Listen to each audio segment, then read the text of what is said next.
जय Hind dear student, स्वागत है आपका समाधान स्टडी यूट्यूब चैनल जो रखे सबसे पहले आपको अपडेट। तो जैसे ही हमारे पास लेटेस्ट अपडेट चाहे जॉब से रिलेटेड हो चाहे एजुकेशन के कुछ भी फील्ड से रिलेटेड हो तो हम लोग एक लेटेस्ट वीडियो आपके लिए बनाते हैं। तो गाइज हम अब आपके लिए क्लास लाए हैं जेल प्रहरी की, जो आपकी आगामी जेल प्रहरी की एग्जाम है उसको देखते हुए हमने आपके लिए जीके का पोर्शन जो प्रीवियस ईयर में आए हुए क्वेश्चन आपके लिए अटेम्प्ट करना है आप सभी को। तो बहुत ही शानदार सेशन होगा, आप लोग अंत तक बने रहिएगा। चलिए क्लास स्टार्ट करते हैं आज की, ज़्यादा टाइम ना लगाते हुए। फिर से मैं एक बार कहूँगा गाइस, जो नए स्टूडेंट चैनल में जुड़ते हैं तो चैनल को सब्सक्राइब जरूर करें और बेल आइकन को प्रेस करना ना भूलें। इसमें आपको बताऊंगा कि कैसे किस तरीके से आपको जो है क्वेश्चन को अटेंड करना है।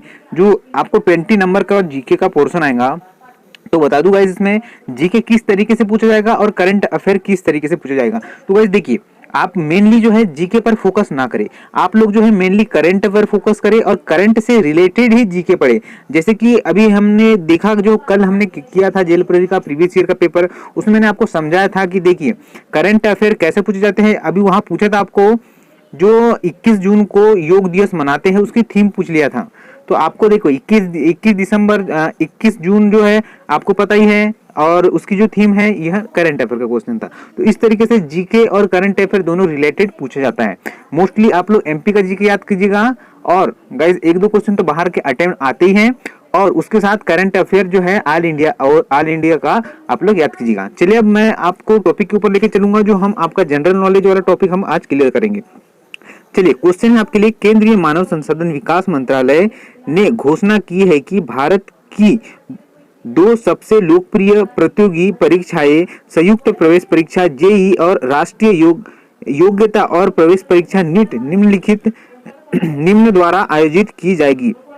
देखिए यह जो है हम लोग 2018 का क्वेश्चन पेपर अभी आपके लिए सॉल्व कर रहे हैं। उसके बाद जो है 19 में एग्जाम नहीं हुई, अब 20 में जो इसकी वैकेंसी आई है और आपकी एग्जाम होना है। देखिए अब इसके आपके लिए ऑप्शन क्या रखे हैं, भारतीय माध्यमिक शिक्षा प्रमाण पत्र मतलब आईसीएसई, आईआईटी, एनटीए राष्ट्रीय परीक्षण एजेंसी, या फिर सीबीएसई केंद्रीय क्या है central board of secondary education. तो वो बिल्कुल आपको कमेंट्स करना है कमेंट सेक्शन में जाके।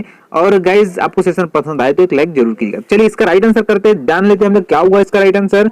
तो आपने किया है एनटीए मतलब नेशनल टेस्टिंग एजेंसी, तो बिल्कुल राइट आंसर होगा। क्या होगा इसका राइट आंसर? इसका राइट आंसर होगा ऑप्शन नंबर क्या है, ऑप्शन नंबर 3 इसका राइट आंसर होगा। चलिए इसी तरीके से जो अच्छा लगेगा मुझे क्वेश्चन जो आपका आ सकता है और उसका जो है मैं पूरी डिटेल पूर्वक आपको समझाऊंगा।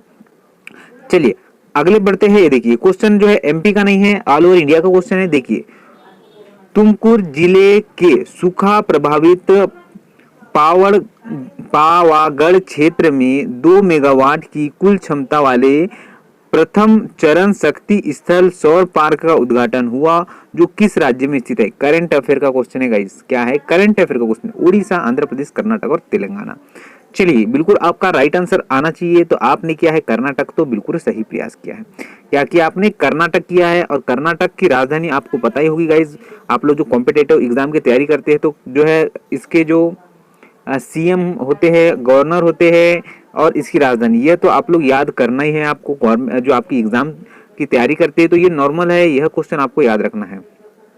तो बिल्कुल मुझे जाइएगा कमेंट सेक्शन में और कर्नाटक की राजधानी मुझे कमेंट्स करके बताइएगा। जितने जो है स्टूडेंट देख रहे हैं क्लासेस को, तो आप लोग जो है नीचे जाइए कमेंट सेक्शन में और मुझे बताइए कि कर्नाटक की राजधानी क्या होगा। सिंपल क्वेश्चन पूछता होगा इस, और उसमें भी आप लोग गलत करेंगे तो मजा नहीं आएगा हम सेशन में। चलिए बढ़ता हूं मैं आगे।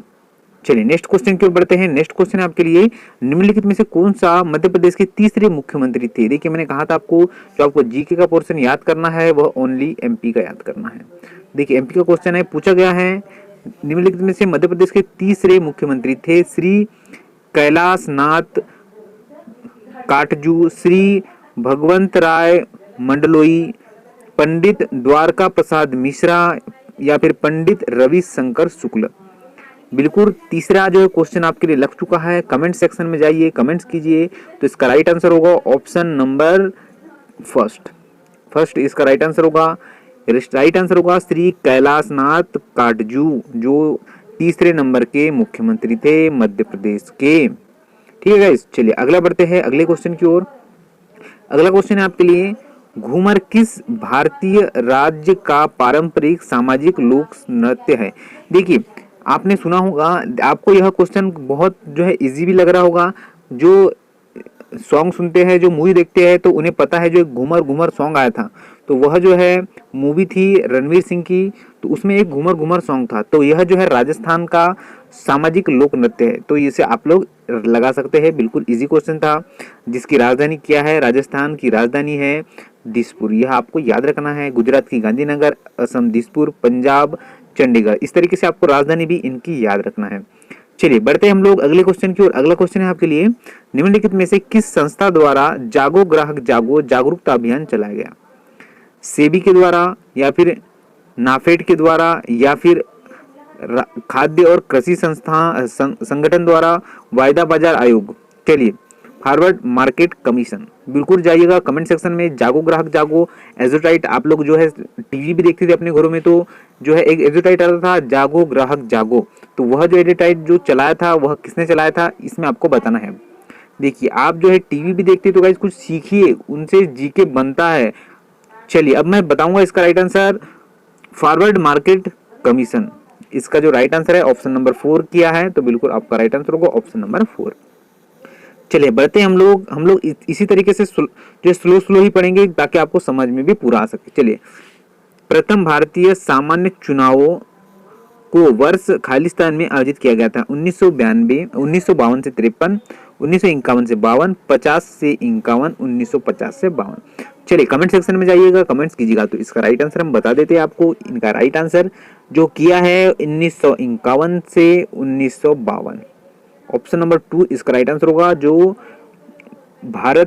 भारतीय जो सामान्य चुनाव का वर्ष था वह 1951 और 1952 था।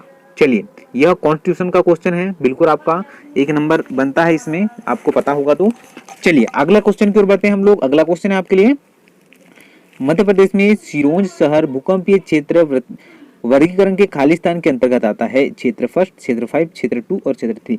चलिए, क्षेत्र आपको पता ही होगा, एमपी वाला क्वेश्चन है, एमपी वाले बंदे आप लोग, तो आप इसका गलत नहीं करेंगे। तो इसका राइट आंसर होगा क्षेत्र सेकंड। क्या होगा? क्षेत्र सेकंड, इसका राइट आंसर होगा ऑप्शन नंबर 3।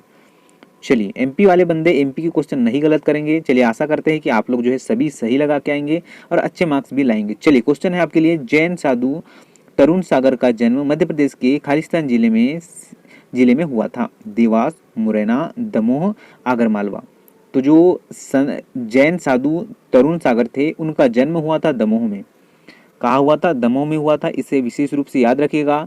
कवि कवित्री भी आपको याद रखना है, मध्य प्रदेश में किस किस कवित्री का किस किस जो है कवित्री जो लेखक है उनका जन्म किस जो है जिले में हुआ था, यह भी जो है क्वेश्चन पूछे जाते हैं। देख ही रहे हैं आप लोग जो क्वेश्चन पूछा गया है। चलिए अगले क्वेश्चन की ओर बढ़ते हैं। अगला क्वेश्चन है आपके लिए, भारत का निजीकरण किया गया यह रेलवे स्टेशन यहाँ स्थित है? इटारसी, गणेशगंज, हबीबगंज या फिर खजुराहो। हबीबगंज जो है भोपाल में आता है, यह आपका ध्यान रखेगा, बहुत से स्टूडेंट को नहीं पता है। चलिए, इसका राइट आंसर बता दूं मैं, हबीबगंज। देखिए, हबीबगंज जो है एक निजीकरण स्टेशन है। क्या है? निजीकरण स्टेशन कौन सा है? हबीबगंज। बहुत से स्टूडेंट को पता नहीं है गाइस, तो बिल्कुल पता कर ले। भारत में निजीकरण किया गया पहला रेलवे स्टेशन जो है हबीबगंज है, और वह कहाँ स्थित है? एमपी में स्थित है। चलिए, इंडिया का क्वेश्चन पूछा गया, बट ये कहाँ स्थित है? एमपी में स्थित है, इसलिए क्वेश्चन जो है इन्होंने उठाकर दे दिया है। चलिए अगले क्वेश्चन है आपके लिए, मध्य प्रदेश में जापानी औद्योगिक टाउनशिप खालिस्तान में स्थापित की गई थी? पीथमपुर जो ऑटोमोबाइल है पीथमपुर में ज्यादा मिलता है, सिंगरौली में कोयला मिलता है, कटनी चूना मिलता है ज्यादा। चलिए बीना। तो मुझे ऑप्शन आपको सब बता दिया मैंने, आप लोग कमेंट सेक्शन में जाके अपना कमेंट्स भी हमें कर सकते हैं। तो आपने किया है ऑप्शन नंबर फर्स्ट, तो बिल्कुल सही प्रयास किया। पीथमपुर ऑटोमोबाइल के लिए भी बहुत ही जाना माना शहर है पीथमपुर, आप एक बार विजिट कीजिएगा। जो स्टूडेंट आईटीआई करता है एक बार वहां विजिट जरूर कीजिएगा। चलिए, मध्य प्रदेश में जापानी औद्योगिक टाउनशिप, मतलब अब आप इससे भी लगा लीजिए जहां औद्योगिक आया, तो बिल्कुल आप लोग तर्क शक्ति से ही क्वेश्चन को सही कर सकते हैं। देखिए, एमपी की जितनी भी एग्जाम होती है, नो माइनस मार्किंग इसमें नहीं होती, तो आप लोग जो है अपने तर्क शक्ति से भी इसका राइट आंसर कर सकते थे। आपको इसका आंसर पता भी नहीं होगा।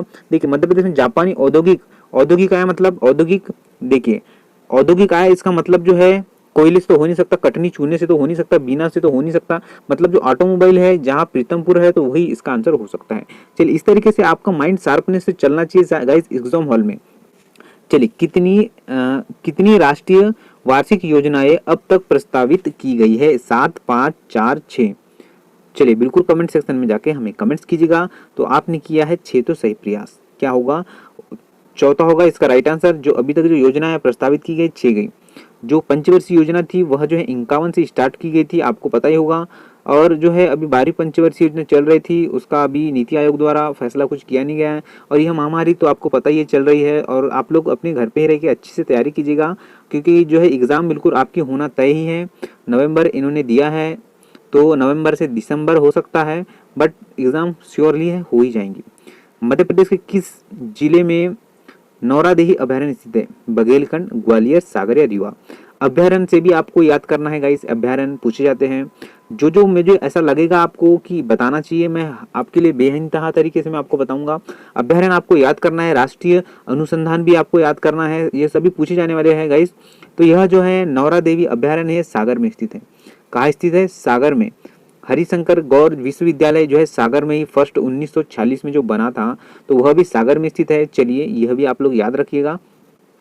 चलिए बढ़ते हम लोग अगले क्वेश्चन की ओर। अगला क्वेश्चन है आपके लिए, जनवरी 2018 में फ्रेंड्स ऑफ एमपी समिट का आयोजन कहाँ किया गया था? इंदौर, उज्जैन, ग्वालियर, भोपाल। देखिए अब यह 2018 का क्वेश्चन क्यों पूछा गया था, तो यह 18 का करंट अफेयर था, इसलिए यह पूछा गया था। अब आपकी एग्जाम 2020 में होने वाली है, तो यह जो करंट अफेयर पूछे जाएंगे आपको 2020 के पूछे जाएंगे। ठीक है गाइस, तो चलिए इसका राइट आंसर क्यों बढ़ते हैं। इसका राइट आंसर होगा इंदौर। जो सबसे स्वच्छ शहर है कौन सा? इंदौर है। अभी भी आपका जो है स्वच्छ नंबर ऑल इंडिया में इंदौर ही आता है। चलिए बढ़ते हम लोग अगले क्वेश्चन की ओर। अगला क्वेश्चन है आपके लिए, रानी अहिल्याबाई होलकर द्वारा संरक्षित रेशम और सूती धागे के साथ बुने हुए कपड़े का नाम बताइए। महेश्वरी साड़ी, टसर साड़ी, बाल्टिक प्रिंट या फिर नंदना प्रिंट।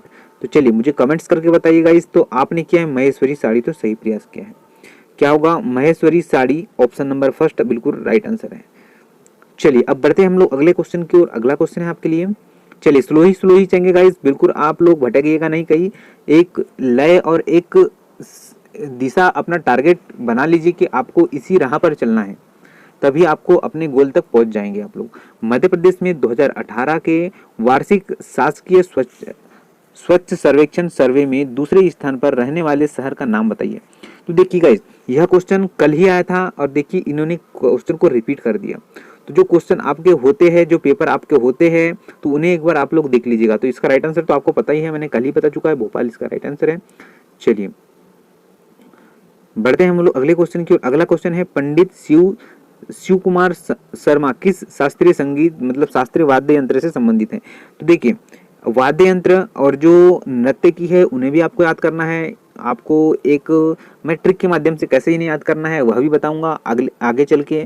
तो आप लोग जो है बने रहिएगा चैनल में। समाधान स्टडी आपके साथ हर समय खड़ा है। हर समय आपको कुछ प्रॉब्लम होती है, कमेंट सेक्शन में जाइएगा, मुझे कमेंट जरूर कीजिएगा। चलिए इसका राइट आंसर आपको बता दूं, सितार होगा, सरोद होगा, सतुर होगा या फिर वीणा होगा। तो इसका राइट आंसर होगा सतुर। क्या होगा? सतुर एक वाद्य यंत्र है जिसे बजाया जाता है। तो वह कौन बजाते हैं? पंडित शिव कुमार शर्मा। चलिए बढ़ते हैं हम लोग अगले क्वेश्चन की ओर। अगला क्वेश्चन है आपके लिए, निम्नलिखित में से कौन सा मध्य प्रदेश का राजकीय पक्षी है? दूधराज या सुल्ताना बुलबुल या फिर क्या है? महादनेट, ग्रेट हार्नबिल, इंडियन फस्टर्ड या फिर इंडियन रूलर। चलिए इस तरीके से आपको पूछा जाता है। यह क्वेश्चन तो बच्चे को भी पता है, आज के बच्चे, आज की जनरेशन, यही जो राजकीय पक्षी, राजकीय फूल, राजकीय पक्षी और राजकीय वृक्ष, यही सब तो पढ़ा जाता है आजकल स्कूलों में। जो है स्टार्टिंग से ही हम लोग यह पढ़ते हैं, और आप इसे गलत करेंगे तो फिर गाइस बहुत मजा नहीं आएगा, आपकी तैयारी में कुछ मजा नहीं आएगा। तो इसका right answer option number A था। तो बिल्कुल सही प्रयास किया सभी गाइस ने, बिल्कुल जो इसे क्या कहते हैं, दूधराज। बढ़ते हम लोग अगले क्वेश्चन की ओर। अगला क्वेश्चन है आपके लिए, निम्नलिखित में मध्य प्रदेश में निम्नलिखित में से कौन सी कछुए की एकमात्र प्रजाति पाई जाती है? जिया के लोन, एलिजिगेस या फिर कचुगा डोगोगा या फिर क्या? ऑप्शन नंबर थर्ड है नील सरोरिया हुरुम या फिर चित्रा इंडिका। चलिए बिल्कुल कमेंट सेक्शन में जाकर कमेंट्स भी हमें कर सकते हैं। तो हम लोग बढ़ेंगे इसके राइट आंसर की ओर। तो इसका राइट आंसर होगा option number first. Option number first इसका राइट आंसर है। यह प्रजाति जो है कछुए की मध्य प्रदेश में पाई जाती है। जियोकेलेन एलिस गेस क्या क्या है ऑप्शन? Option number A. चलिए अगले क्वेश्चन की ओर बढ़ते हैं। अगला क्वेश्चन है आपके लिए, निम्नलिखित में से किस सरकारी संस्था ने भारत में कृषि अपशिष्ट के प्रतिशत का अनुमान लगाया? खाद्य एवं कृषि संस्थान, या फिर केंद्रीय कटाई उपरांत अभियांत्रिकी एवं प्रौद्योगिकी संस्थान, भारतीय राष्ट्रीय कृषि सहकारी विनिमय संघ मर्यादा, या फिर वायदा बाजार आयोग। चलिए राइट आंसर की ओर बढ़ते हैं हम लोग। राइट आंसर जान लेते हैं। तो इसका राइट आंसर होगा ऑप्शन नंबर 2। क्या होगा? ऑप्शन नंबर 2 केंद्रीय कटाई उपरांत अभियांत्रिकी प्रौद्योगिकी संस्थान। चलिए अगले क्वेश्चन की ओर बढ़ते हैं। आज का अंतिम और आज का लास्ट क्वेश्चन है यह जीके का। इसमें क्वेश्चन है आपके लिए, निम्नलिखित में से कौन सी मिट्टी नदियों के तलछट से बनी जाती है एवं जिसे पोटास अधिक लेकिन पोटास कम हो जाता है? लेक्ट्राइट मिट्टी, काली मिट्टी, जलोढ़ मिट्टी, या लाल और पीली मिट्टी। चलिए बिल्कुल आप लोग सभी को कमेंट्स करना है इसका राइट आंसर क्या होगा। देखिए क्वेश्चन मिट्टी से भी पूछे गए हैं। मैं गाइस आपके लिए क्लास इसलिए लाया है, चलिए मैं बताता हूँ आपको, पहले इसका आंसर बता दूं। इसका राइट आंसर होगा जलोढ़ मिट्टी। जो है जलोढ़ मिट्टी इसका राइट आंसर क्यों? क्योंकि जो है नदियों द्वारा जलोढ़ मिट्टी को ही लाया जाता है। चलिए यह थे आज के जीके के मोस्ट इंपॉर्टेंट क्वेश्चन, जो आपको इस तरीके से ही आपकी प्रिपरेशन स्टार्ट करना है। आप सोचेंगे सर कि हमें ये क्वेश्चन 2018 में पूछे गए, तो सर क्या 2020 में भी ये क्वेश्चन आएंगे? देखिए गाइस क्वेश्चन जो है पैटर्न चेंज होगा, पर देखिए क्वेश्चन का लेवल देखिए आप लोग किस लेवल की क्वेश्चन है। देखिए मिट्टी से क्वेश्चन मिला आपको, आपका संस्थान से क्वेश्चन मिला, कौन सी संस्थान से, वाद्य यंत्र से क्वेश्चन मिला आपको, और कल हमने जो है दिवस से भी एक क्वेश्चन मिला आपको। तो इस तरीके से आपको टॉपिक इन्होंने बांट दिया है कि आपको इसी टॉपिक का क्वेश्चन पूछा जाएगा, करंट अफेयर किस तरीके से पूछा जाएगा। तो हमारा मोटो इसी पर रहेगा कि आपको इस तरीके से तैयारी करना है। जो है आप पढ़ते तो सभी लोग है गाइस, देखिए आपको एग्जाम हॉल में पास कैसे होना है, सिर्फ ओनली उसी पर फोकस कीजिए जो एग्जाम हॉल में पूछा जाता है। फालतू चीज़ों को मत पढ़िएगा। बहुत सा सिलेबस है, आप लोग इतनी सारी तैयारी करेंगे तो आपको माइंड डिस्टर्ब भी होता है कि सर इतना बड़ा सिलेबस है, हम इतने दिनों में कैसे कवर अप करेंगे। देखिए जो है सोचिए गाइस आईएएस वाला बंदा भी पढ़ता है और जो है नॉर्मल एग्जाम देने वाला भी बंदा पढ़ता है, बट वो ओनली जो तैयारी करते हैं वह कैसी तैयारी करते हैं, ओनली जो पूछा जाता है और प्रीवियस ईयर में जो पूछा गया है उसी के अकॉर्डिंग इन लोग तैयारी करते हैं। तो चलिए गाइस यह आप लोग के लिए थोड़ा मेरा मोटिवेशनल था, आप लोग इस पर थोड़ा ध्यान दीजिएगा। और यह सेशन आपको पसंद आ रहा है तो बिल्कुल एक लाइक जरूर कीजिएगा।